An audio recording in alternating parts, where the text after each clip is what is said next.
Online ಜೂಜಾಟ ಮತ್ತು ಅಕ್ರಮ betting ದಂಧೆಗೆ ಕಡಿವಾಣ ಹಾಕಲು ಮುಂದಾಗಿರುವ ಕೇಂದ್ರ ಸರ್ಕಾರ ಇದೀಗ 242 ಅಕ್ರಮ ಬೆಟ್ಟಿಂಗ್ ಮತ್ತು ಜೂಜಾಟದ ವೆಬ್ಸೈಟ್ ಲಿಂಕ್ಗಳನ್ನು ನಿರ್ಬಂಧಿಸಿದೆ.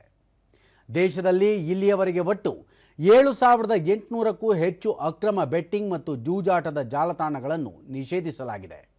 ಕೇಂದ್ರ ಸರ್ಕಾರ ಆನ್ಲೈನ್ ಗೇಮಿಂಗ್ ಕಾಯ್ದೆಯನ್ನು ಜಾರಿಗೆ ತಂದ ನಂತರ ಇಂಥ ಅಕ್ರಮ ಜಾಲಗಳ ವಿರುದ್ಧದ ಕಾರ್ಯಾಚರಣೆಯನ್ನು ಚುರುಕುಗೊಳಿಸಿದೆ. ಕಾಯ್ದೆಯ ಅಡಿಯಲ್ಲಿ ಕಟ್ಟುನಿಟ್ಟಿನ ನಿಯಮಗಳನ್ನು ರೂಪಿಸಿರುವುದರಿಂದ ಇತ್ತೀಚಿನ ದಿನಗಳಲ್ಲಿ ಇಂಥ ವೆಬ್ಸೈಟ್ಗಳ ವಿರುದ್ಧ ದಾಖಲಾಗುತ್ತಿರುವ ಪ್ರಕರಣಗಳ ಸಂಖ್ಯೆಯೂ ಹೆಚ್ಚಿದೆ. ಈ ಕ್ರಮ ಸಾರ್ವಜನಿಕರನ್ನು, ವಿಶೇಷವಾಗಿ ಯುವ ಜನತೆಯನ್ನು ಆನ್ಲೈನ್ ಜೂಜಾಟದ ವ್ಯಸನದಿಂದ ರಕ್ಷಿಸುವ ಸರ್ಕಾರದ ಬದ್ಧತೆಯನ್ನು ಪ್ರತಿಬಿಂಬಿಸುತ್ತದೆ. ಅಕ್ರಮ ಆನ್ಲೈನ್ ಬೆಟ್ಟಿಂಗ್ಗಳಿಂದ ಉಂಟಾಗುವ ಆರ್ಥಿಕ ನಷ್ಟ ಮತ್ತು ಸಾಮಾಜಿಕ ದುಷ್ಪರಿಣಾಮಗಳನ್ನು ತಡೆಗಟ್ಟುವುದು ಈ ಕಾರ್ಯಾಚರಣೆಯ ಪ್ರಮುಖ ಉದ್ದೇಶವಾಗಿದೆ.